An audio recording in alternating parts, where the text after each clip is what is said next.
Thanks for joining us today at BIV Today, the daily business podcast from the Newsroom of Business in Vancouver. I'm Kirk LaPointe, publisher and editor-in-chief. Very early on in the pandemic, it became increasingly clear that the coronavirus was an airborne virus more than anything, which meant that social distancing was, of course, quite important, but that masks were even more so, given the difficulties many of us have in working and living without being in close proximity to others. Moreover, while most everyone watching today might have the means to buy clean masks, far from everyone does. So the Deloitte Canada professional services firm and the OEC Group and the global logistics business have gone out and sourced 1 million masks with the support of a wide range of British Columbian business and transportation services like TransLink and BC Ferries, Vancouver International Airport, BCAA, SCI, BC Transit, and others. And they're using the United Way's network to distribute the masks to those without the means to easily obtain them. It's an enormous venture. I think it's one of a kind here in Canada for sure. And I'm pleased to welcome to the podcast Etienne Bruson. He's the vice chair of Deloitte in British Columbia, and Michael McKnight, the president of the United Way Lower Mainland. Good to have you both with us. Good morning. Morning. Well, listen, let's talk first of all, Etienne and Michael. I always look, anytime there's an initiative, I always wonder, what problem is this trying to solve? What problem was set out to solve here? Michael, why don't you go first? Sure. So when the pandemic hit, of course, United Way and its long-term relationship with the community, it worked with a lot of community-based organizations who were providing frontline services to vulnerable people during the pandemic, who often were made more vulnerable because of social isolation and other issues. And you know, as we all know, even frontline workers at the beginning of the pandemic were having difficulty sourcing masks. So you can imagine what community-based agencies and people living in poverty or with other different challenges were having. And so that became one of the key critical issues that we tried to address, making sure that people were safe when they were delivering services and for people who were trying to access those services. And Etienne, when you think about it as a problem, in this case, you know, why step in this way here? Why come at it this way?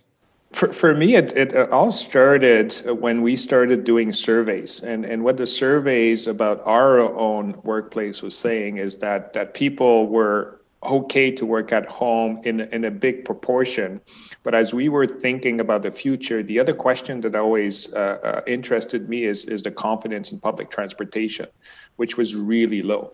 So at some point I said, well, is it a question that people are happy at home, or is it a question that they're afraid of the public transportation? And in our conversations with TransLink, for instance, ridership was down, and we were thinking, well, people need to get to work for various services to keep the economy going, let people be able to move around if they so choose, and realize that accessibility to mask was something that was really important for transportation. And through other conversations with Mike and others, we kind of saw the need for people to get masks, and that's how these conversations started.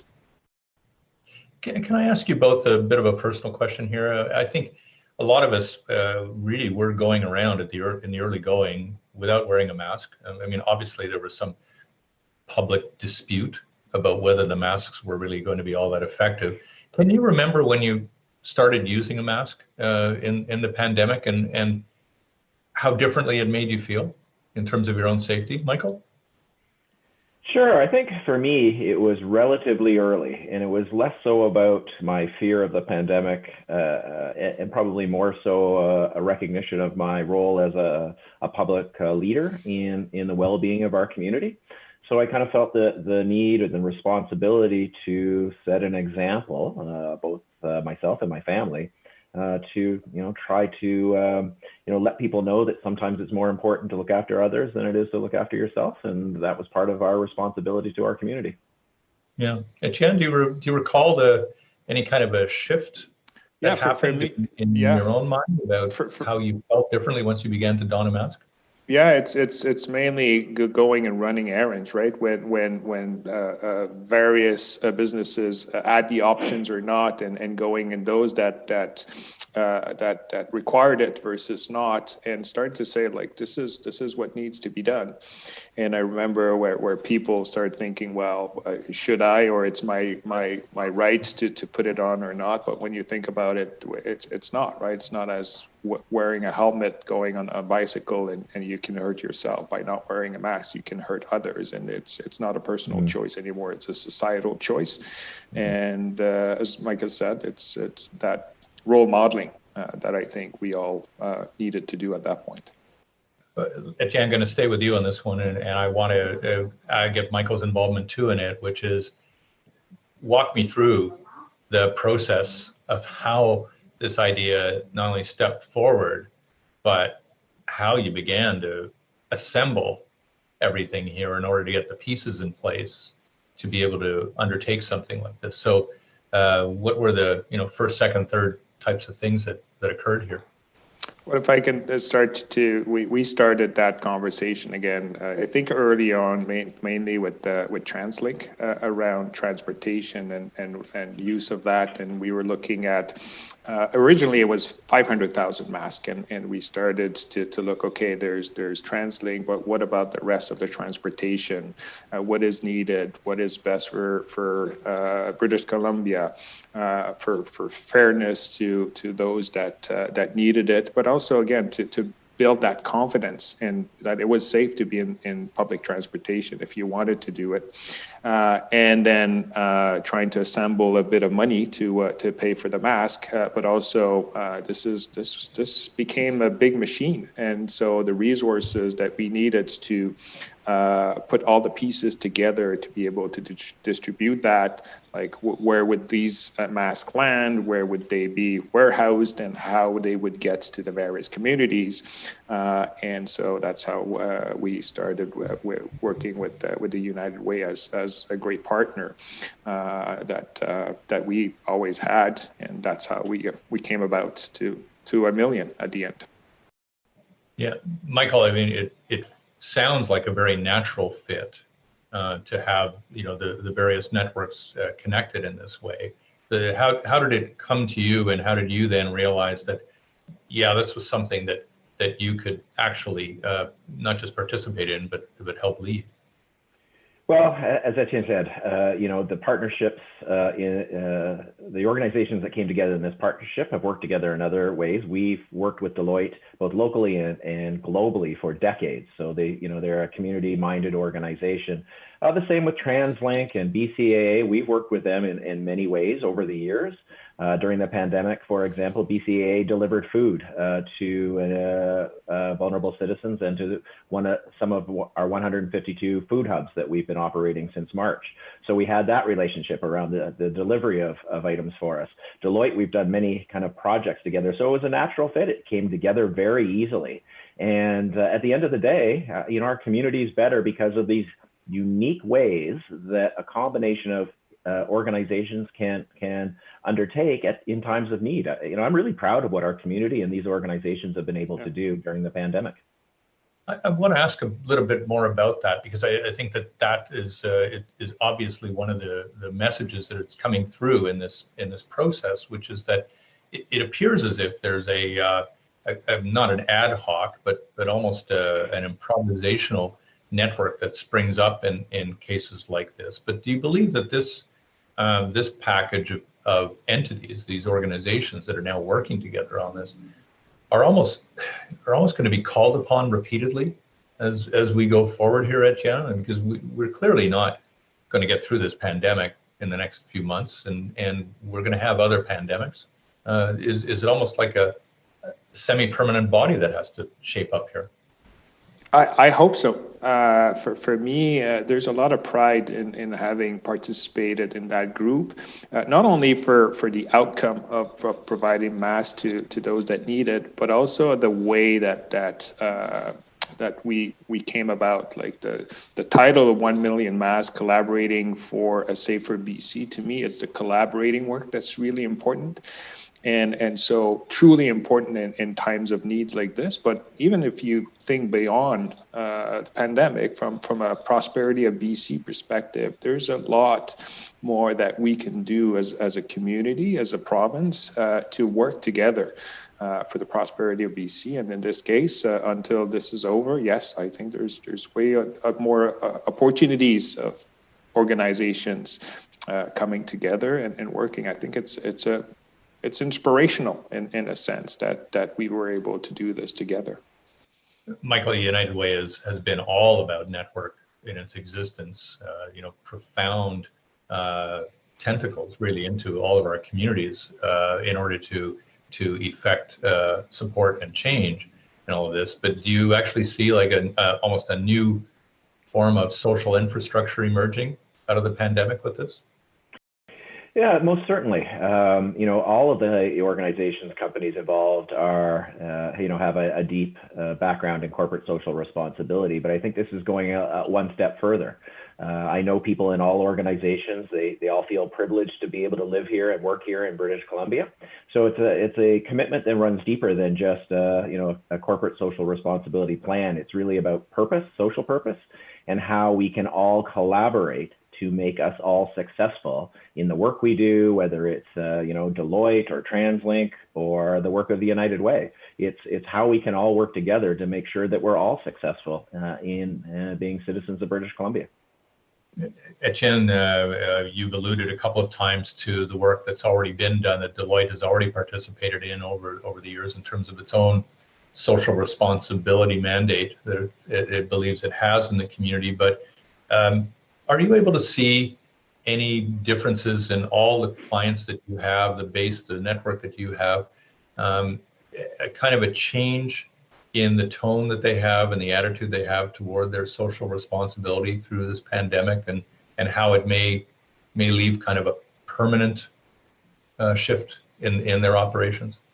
Yeah, totally. Every organization right now is looking at purpose, looking at ESG, and more than the words. I think now it's getting down to really be part and core to the strategy.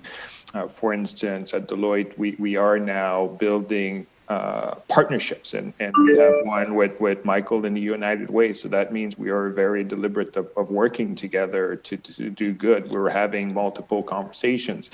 I think what Michael and the United Way do on food security during the pandemic is fantastic. And I could see beyond the pandemic, like we talk about food security, access to food is something that I could see would become another area where collaboration can do. But definitely people are looking at their corporate social responsibility in a much more meaningful way than before. I'll stay with you on this one, though. I mean, there are a lot of people who would say, listen, isn't that really the role of government? Why is the private sector having, and even public institutions that are associated with the public sector, why are they having to do this? Is it just that you have the logistics, you have the nimbleness, the agility in order to stage all of this? I think that's part of it. The other part is that every organization now is looking at making that impact that matters in the community. I think it's something that the workforce wants in terms of working for an employer that wants to do more than run their business. So there is an internal wish to do good. Whether or not we're replacing government or not, I think it depends on the areas. But I think there is certain areas where there is a gap. And when we identify it, when we talk with each other, again, I come back to that collaboration, we talk to each other and there was a need. And in this case, all of these organizations each had a role to play of making something that happened that was not otherwise happening. So I would use the word and rather than an or in this case, and I hope we can do more of that. Michael, of course, United Way's history has been very clearly to identify needs in the communities and then solicit and work with the community in order to find that support. I wonder whether, again, in the pandemic, you see emerging almost another layer or another kind of permanent form of support that will come to United Way in order to help its mission in all of this as a result of things like this.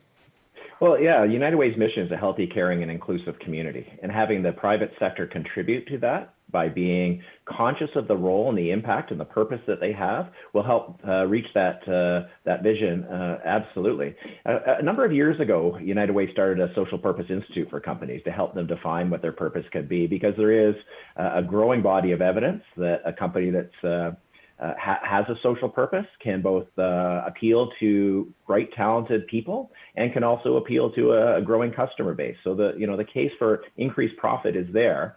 And I believe British Columbia is poised to be a world leader in social purpose expertise.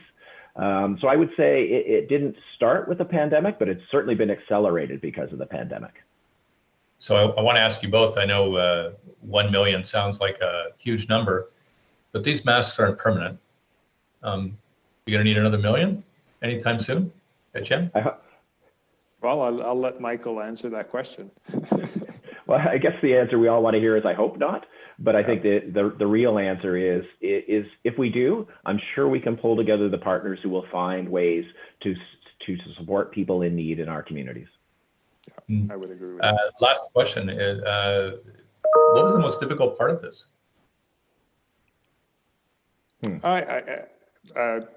You know what? From a goals perspective, really easy.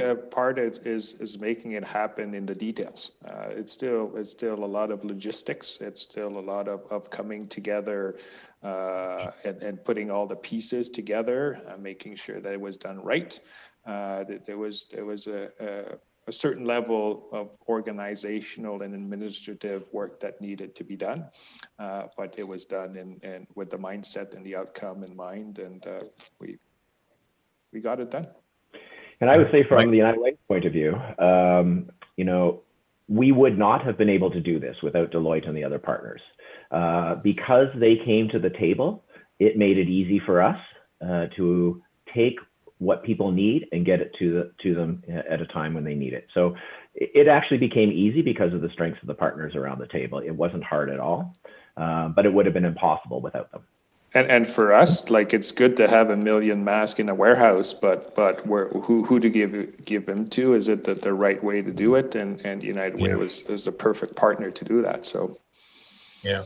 The thing I wonder about, because so many places have talked about so many collaborations that they've tried to undertake during the pandemic, and the one thing that maybe couldn't be agreed upon all that readily was, well, what is the actual delivery here? What is it that we're trying to precisely do?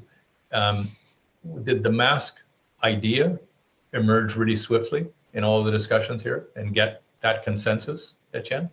Oh yeah, that's what started it. As I said at the beginning, it's an idea that started from various data points, but it came very early that we needed masks, and so that was the lightning rod of the conversations.